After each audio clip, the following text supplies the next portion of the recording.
Hello बच्चों, let's read the question and the question says which of the following method of transport across a membrane does not involve change in shape of transport protein। हमसे पूछा गया है कि कौन से transport के method में ट्रांसपोर्ट प्रोटीन के शेप में चेंज नहीं आता है। इस क्वेश्चन के लिए हमारा जो की कॉन्सेप्ट है, our key concept for this question is transport। तो सेल्स में दो टाइप का ट्रांसपोर्ट पाया जाता है। First one is passive. Passive transport जो होता है इसमें एनर्जी की रिक्वायरमेंट नहीं होती है।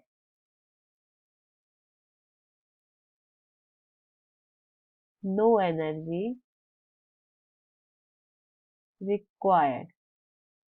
और इसके दो टाइप होते हैं। First type is simple diffusion.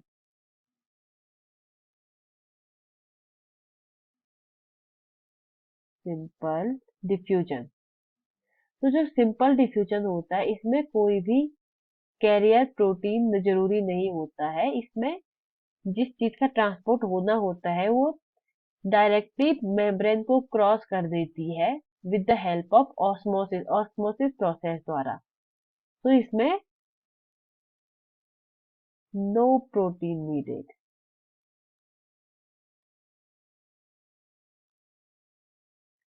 इसमें किसी प्रोटीन की जरूरत नहीं पड़ती है।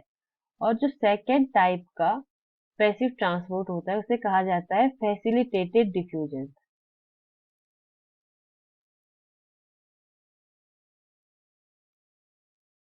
Facilitated diffusion. तो जो फैसिलिटेटेड डिफ्यूजन होता है इसमें भी एनर्जी की रिक्वायरमेंट नहीं होती है, बट ट्रांसपोर्ट के लिए प्रोटीन की रिक्वायरमेंट होती है जिसे कहा जाता है कैरियर प्रोटीन। दे नीड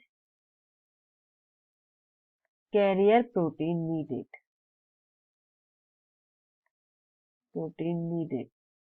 और इस ट्रांसपोर्ट में जिस मॉलिक्यूल का जिस आयन का ट्रांसपोर्ट होना होता है वो प्रोटीन के साथ कनेक्ट होकर उसके द्वारा मेम्ब्रेन के अंदर प्रवेश करती है। और इसके लिए कनेक्ट होने के लिए प्रोटीन का शेप चेंज होता है। प्रोटीन जो होता है वो अपने शेप में चेंज लेके आता है।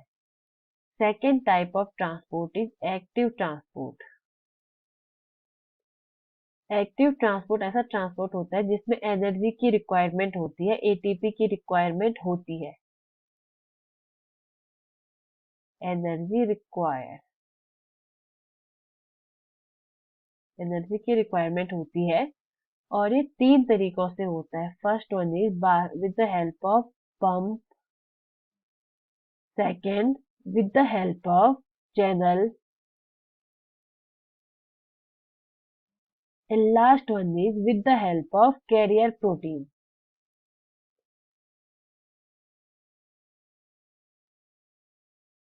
Carrier protein.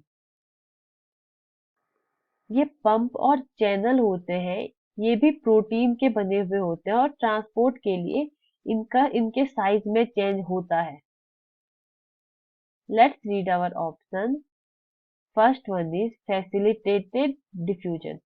फैसिलिटेटेड डिफ्यूजन में जिस मॉलिक्यूल का ट्रांसफर होना होता है वो अटैच हो जाता है कैरियर प्रोटीन के साथ, जिससे कैरियर प्रोटीन का शेप चेंज हो जाता है। इसलिए first one is wrong. Second one is active transport. Active transport में प्रोटीन्स का यूज होता है और उनके शेप में भी चेंज होता है, इसलिए second one is also wrong.